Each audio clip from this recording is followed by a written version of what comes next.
Welcome. Today is July 8th, 2021. We're here with the A Course in Miracles Palm Beach Study Group. We'll start with a moment of silence.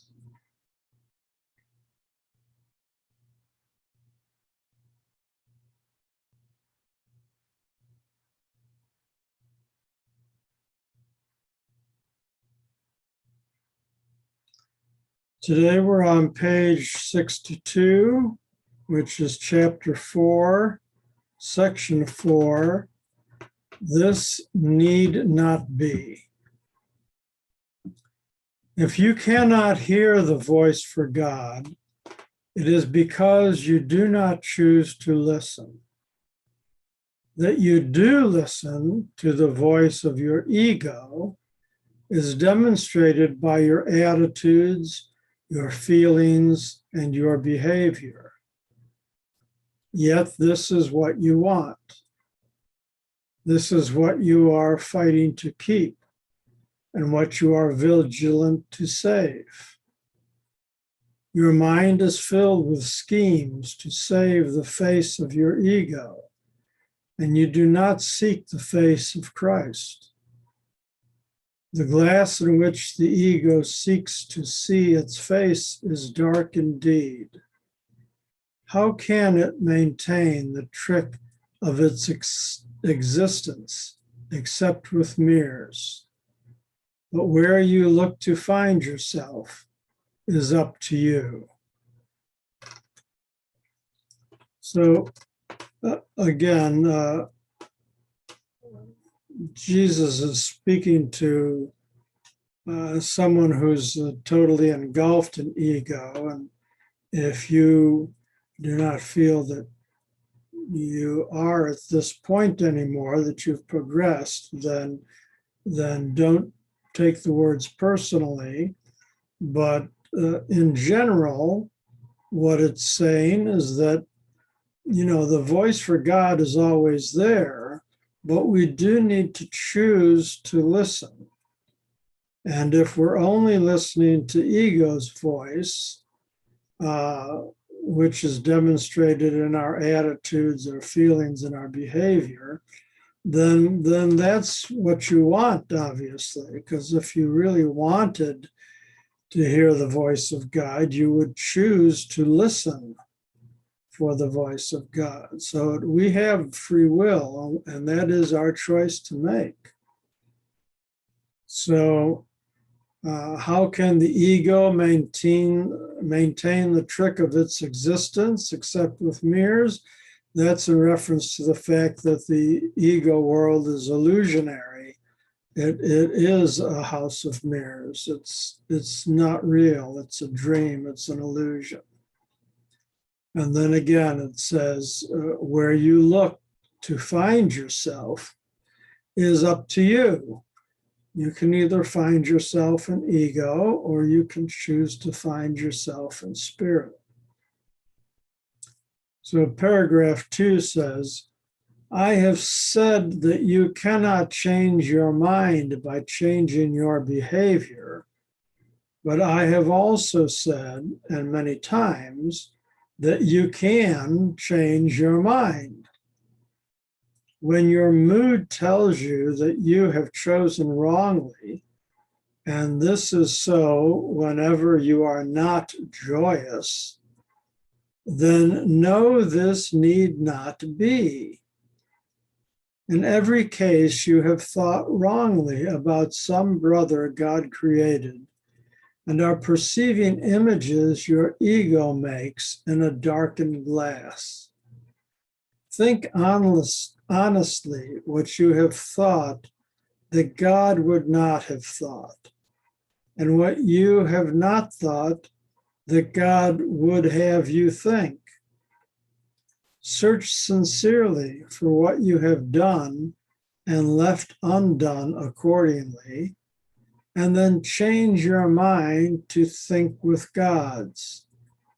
This may seem hard to do, but it is much easier than trying to think against it.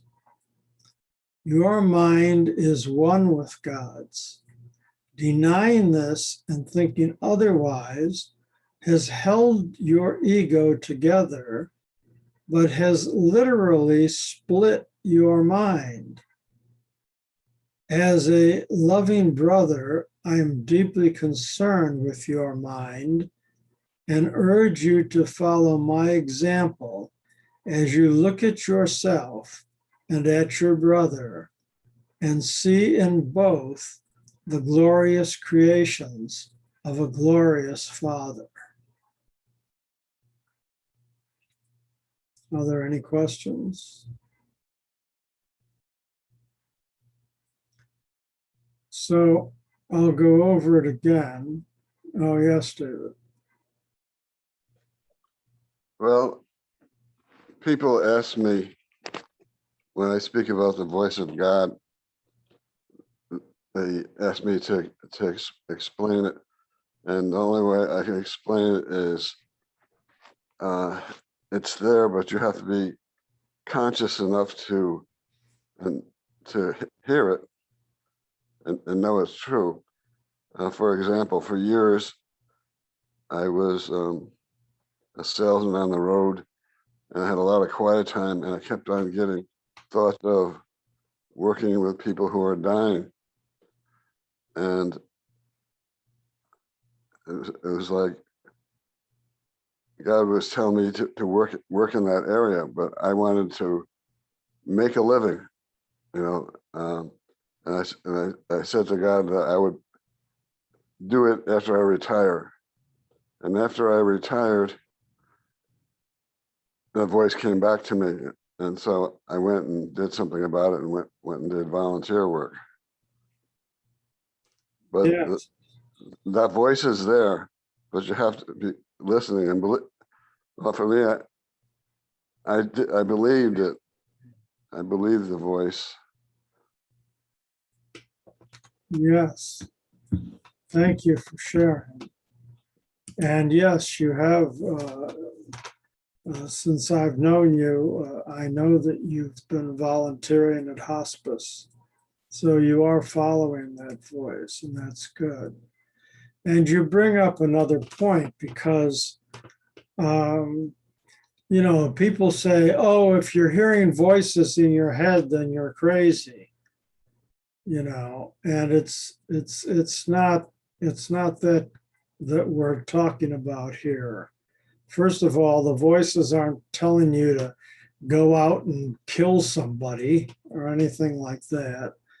Secondly, it's because the voice of God does not necessarily come as distinct words in your mind, but they can come as, like you mentioned, thoughts about volunteering and helping with the people who are dying. It can come by feelings. You just feel something. It can come through intuition. You just know that, you know, this is what you're supposed to do, and you follow it. You choose to follow it instead of denying it. There's many different ways that the voice of God can be heard. Sometimes it comes through another person. A person comes and literally says something to you that is a message from God. And so we need to listen and be aware for that. So listening for the voice of God can take many different forms. And of course, also in meditation, just becoming aware of something or thoughts or moods. And he even says in sentence 2, when your mood tells you that you have chosen wrongly. So that voice within you on all these different levels can not only instruct you from God's point of view, but, you know, when you feel like I really shouldn't be doing this, or you have a mood where this is upsetting, what have you, then that's a sign that, you're on the wrong path. And it says, and when your mood tells you you have chosen wrongly, and this is so whenever you are not joyous. So in other words, being joyous should be the norm. We should always be happy. We should always be joyous. And when we're not, then we need to know that we don't have to not be happy, not be joyous. And if we're not, then it says you've wrongly thought about some brother God created and are perceiving images your ego makes in darkened glass. This is all very metaphorical and symbolic to give us the idea. Yes, David. Sometimes words come to me, they come through me, they're not from me, that people need to hear. And I say them, and it's exactly what people need to hear. I also have that in my poetry. Yes. It comes through me, and I don't even understand it, but I say what, I don't even understand what's happening, but I just say it, and it seems to be what people needed to hear. Good, good. That's an example of God working through you to be the voice of God for somebody else. And again, thank you for that example. Let's go on to paragraph 3. When you are sad, know this need not be. Depression comes from a sense of being deprived of something you want and do not have. Remember that you are deprived of nothing except by your own decisions, and then decide otherwise. So again,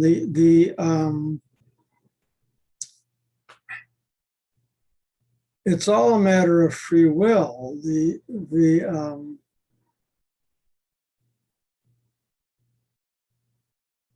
We need to make that decision. It's our choice. Our lives are reflected upon the choices that we made.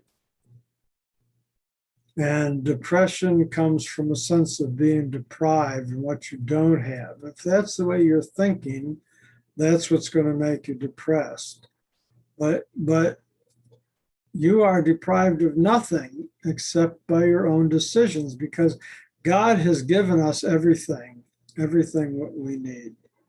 But if we're not accepting that, and we're not thinking in those terms, if we're not choosing to take what God has given us, then we're doing it the other way. It's either one way or the other. You can't have both. So then it says, when you are anxious, realize that anxiety comes from the capriciousness of the ego, and know this need not be. You can be as vigilant against the ego's dictates as for them. Again, he keeps saying over and over again, this need not be. Depression, anxiety, fear, all of these negatives, they need not be. So paragraph 5 says, when you feel guilty, remember that the ego has indeed violated the laws of God, but you have not. You who are your spiritual self has not violated the laws of God. Only your ego self has. Leave the sins of the ego to me, he says. That is what atonement is for. Atonement, forgiveness, is for erasing the sins of the ego. But until you change your mind about those whom your ego has hurt, the atonement cannot release you. So if you're holding a grudge, you're caught. That's it. You're trapped. You need to forgive. When you forgive and change your mind against whom your ego has hurt, then you enter the atonement, and the atonement can release you.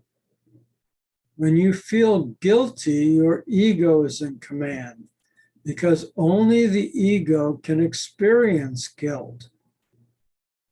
This need not be. It's very clear, very plain what's going on here. There's no really room for debate about it. It's clear cut. Paragraph 6. Watch your mind for the temptations of the ego and do not be deceived by it. It offers you nothing. Ego offers you nothing.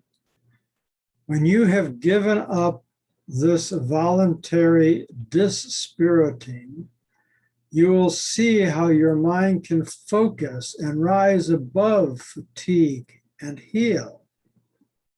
Yet you are not sufficiently vigilant against the demands of the ego to disengage yourself.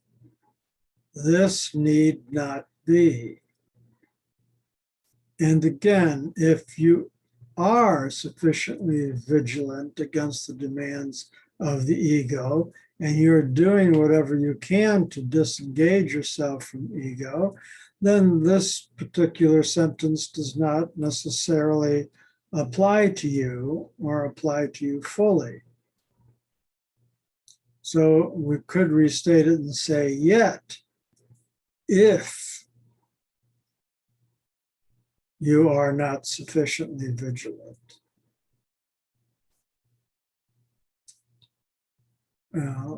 Any questions? All right, we're on to paragraph 7 then. The habit of engaging with God and his creations is easily made if you actively refuse to let your mind slip away. The problem is not one of concentration. It is the belief that no one, including yourself, is worth consistent effort. Side with me consistently against this deception, and do not permit this shabby belief to pull you back. The disheartened are useless to themselves and to me, but only the ego can be disheartened.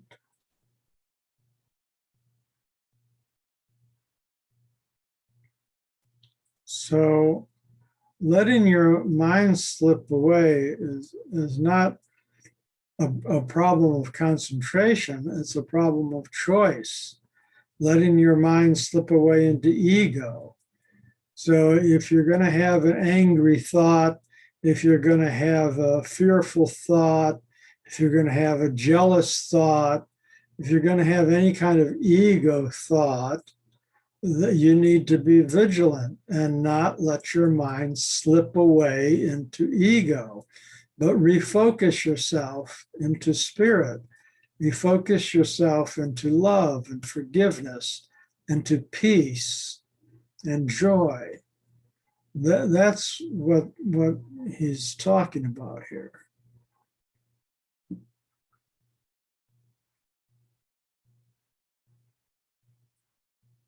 Okay, paragraph 8. Have you really considered how many opportunities you have had to gladden yourself, and how many of them you have refused? There is no limit to the power of a son of God. but he can limit the expression of his power as much as he chooses. Your mind and mine can unite in shining your ego away, releasing the strength of God into everything you think and do. Do not settle for anything less than this, and refuse to accept anything that is but and refuse to accept anything but this as your goal. Watch your mind carefully for any beliefs that hinder its accomplishment and step away from them. Judge how well you have done this by your own feelings, for this is the one right use of judgment. Judgment, like any other defense, can be used to attack or protect, to hurt or to heal. The ego should be brought to judgment and found wanting there. Without your own allegiance, protection, and love, the ego cannot exist. Let it be judged truly, and you must withdraw allegiance, protection, and love from it.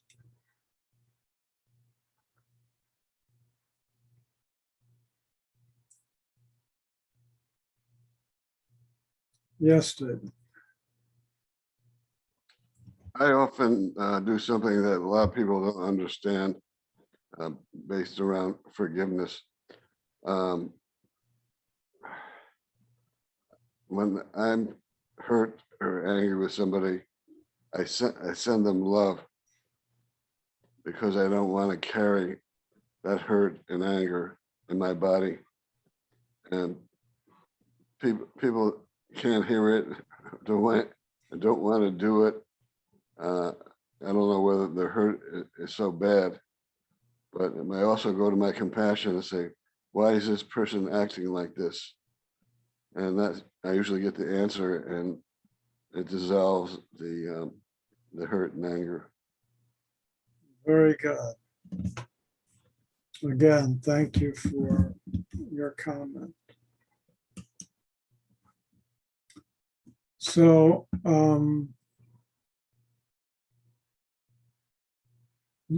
back to paragraph 8. Have you really considered how many opportunities you have had to gladden yourself?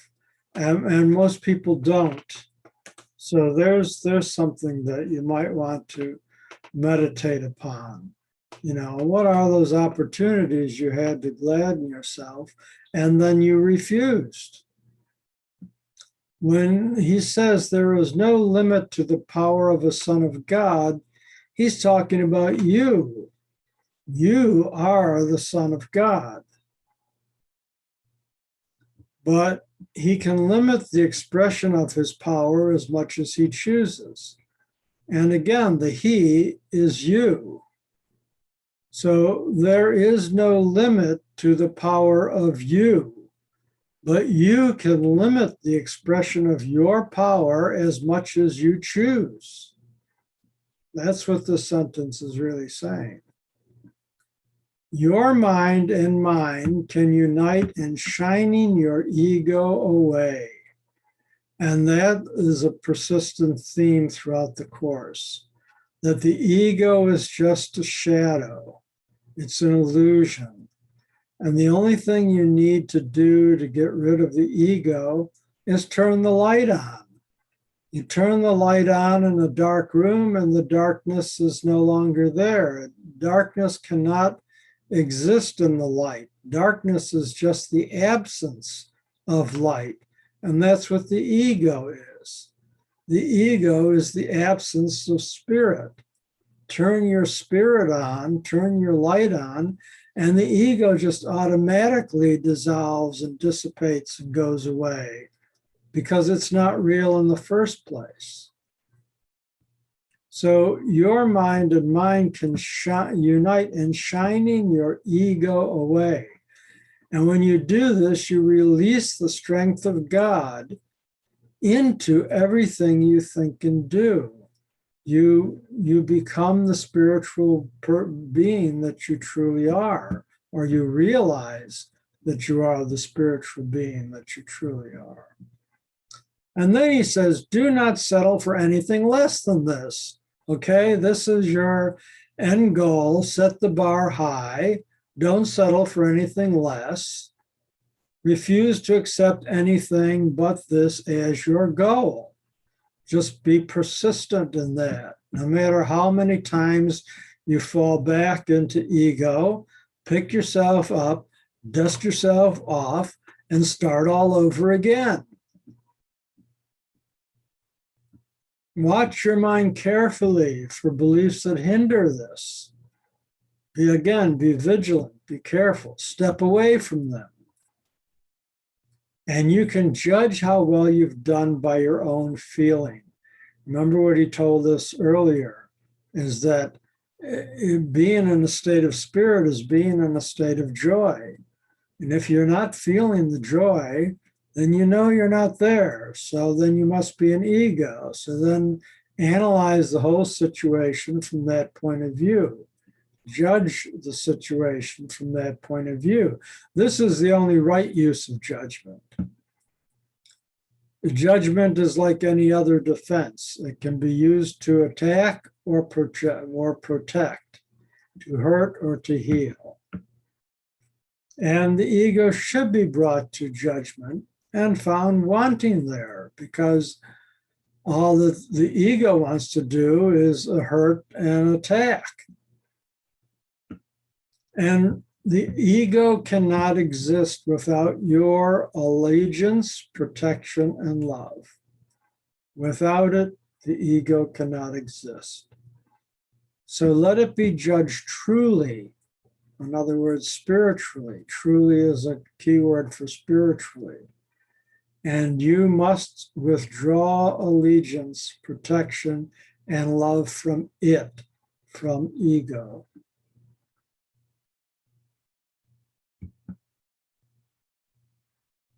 We're on number 9. You are a mirror of truth in which God himself shines in perfect light. To the ego's dark glass, you need but say, quote, I will not look there because I know these images are not true, end quote. Then let the Holy One shine on you in peace, knowing that this and only this must be. His mind shone on you in your creation and brought your mind into being. His mind still shines on you and must shine through you. Your ego cannot prevent him from shining on you, but it can prevent you from letting him shine through you. So the ego blocks the light of God that shines through us. Again, the imagery of light dissipating the darkness. That when God's light shines, and it is a perfect light, then the ego is done away with. So his mind still shines on you. He never gave up on us. But we must allow it to shine through us. And only we can prevent God's light from shining through us. Again, it's our choice. We have the free will.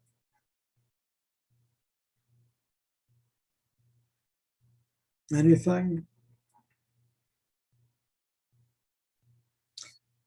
Paragraph 10. The first coming of Christ is merely another name for the creation, for Christ is the Son of God. The second coming of Christ means nothing more than the end of the ego's rule and the healing of the mind. I was created like you in the first. Remember, this is Jesus speaking. I was created like you in the first, and I have called you to join me in the second. I am in charge of the second coming, and my judgment, which is used only for protection, cannot be wrong because it never attacks. Yours may be so distorted that you believe I was mistaken in choosing you. I assure you, this is a mistake of your ego. Do not mistake it for humility. Your ego is trying to convince you that it is real and I am not. Because if I am real, I am no more real than you are. That knowledge, and I assure you that it is knowledge, means that Christ has come into your mind and healed it. So the first coming of Christ was the birth of us, the Son of God, the creation. God extended himself and created the Son. And that's us, all of us. There's only one of us. And Christ is the Son of God, and so we are the Christ. And the second coming means the end of the ego's rule and the healing of the mind. In other words, the second coming of us, because in the first coming of Christ, we knew who we were. We knew we were the Son of God. We were fully in spirit, fully in innocence, fully in joy, and we knew who we were. It was only after we had that mad thought that we could separate ourselves from God, and then we created the ego by doing that.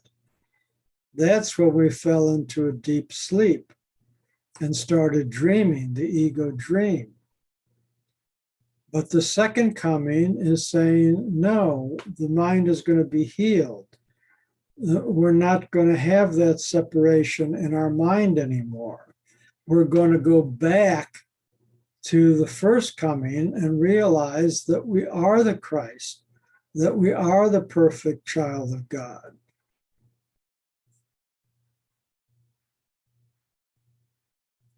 And Jesus says, I was created like you in the first coming of Christ, and I have called to join you in the second.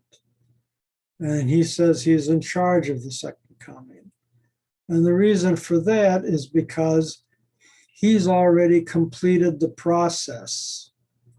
He has already healed the separation in his mind. He is no longer a part of the ego world anymore. He has transcended that. So that's why we call him the way shower. He can show us the way. And of course, in miracles is him showing us the way. These are his instructions to us to follow him. And he is showing us the way out of ego and back into spirit, because we're going back to where we once belonged.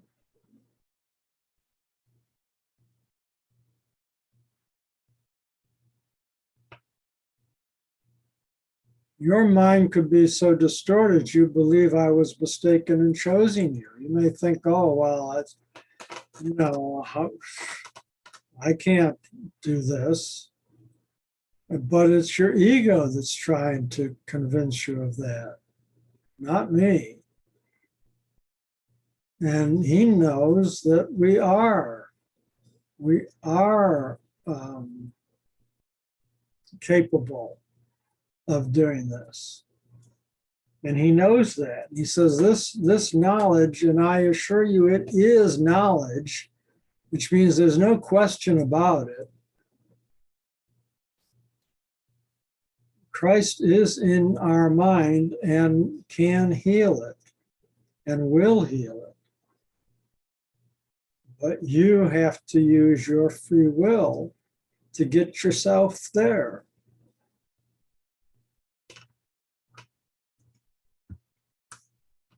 So our last paragraph in this chapter is paragraph 11.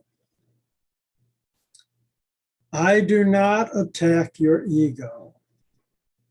I do work with your higher mind, the home of the Holy Spirit, where you are asleep or awake, just as your ego does with your lower mind, which is its home.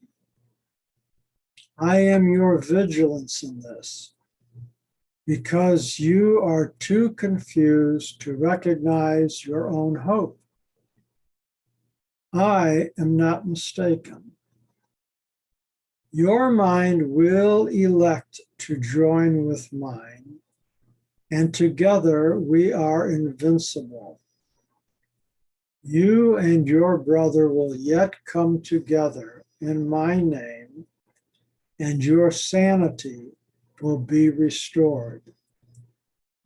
I raised the dead by knowing that life is an eternal attribute of everything that the living God created. Why do you believe it is harder for me to inspire the dispirited or stabilize the unstable? I do not believe that there is an order of difficulty in miracles. You do. I have called, and you will answer. I understand that miracles are natural because they are expressions of love. My calling you is as natural as your answer and as inevitable.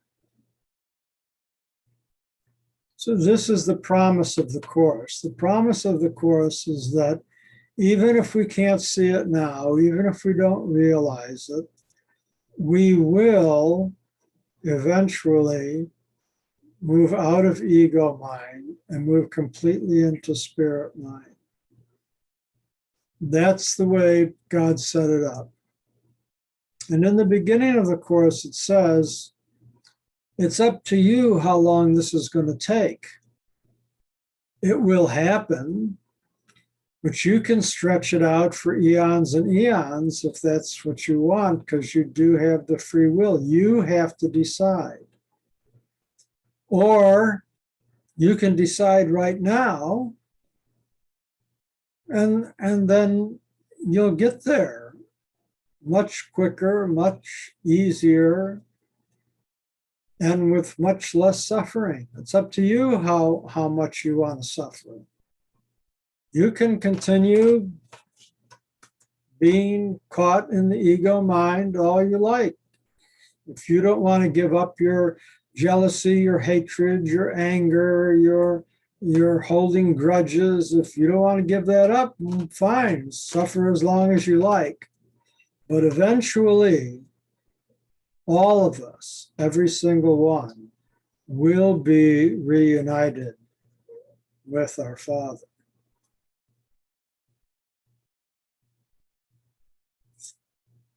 Are there any questions? Comments?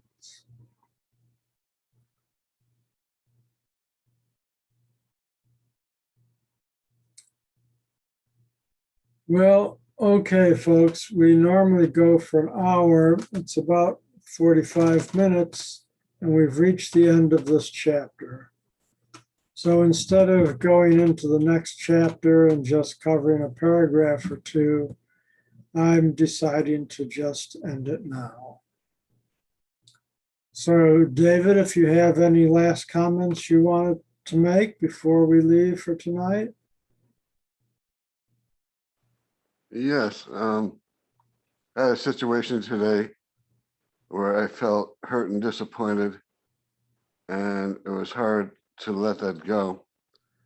And I decided I didn't want to suffer. Stuff happens in life that we have no control over because there's other people in this life with us. And I don't think anybody was trying to hurt me. It was all, I guess, all coming from ego. And it wasn't until we read this that it came back up.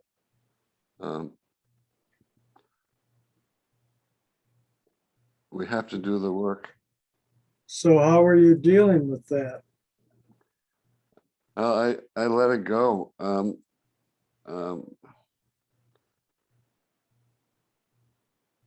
Actually, I went to my compassion, and I saw that people where I was working were going through some difficulties, and I wrote it off to that, and it had nothing really to do with me. Just that I felt the effects of what transpired. That was ego, I guess. Did you send them forgiveness and love? I did. It was hard, but I did. Good, good. That's what needs to be done. That's the healing process. So you perceive being hurt by someone. As soon as you can, you send them forgiveness. You say, I forgive you, not because you did anything wrong, but because you're innocent. It was only my ego perception that perceived that you did something wrong. But in reality, you're a spiritual being. I'm a spiritual being. There's only one of us. We're completely innocent. Nothing wrong was ever done. And so all is forgiven. Amen. Amen. Thank you for joining me this evening, David. Let's end with a moment of silence, please.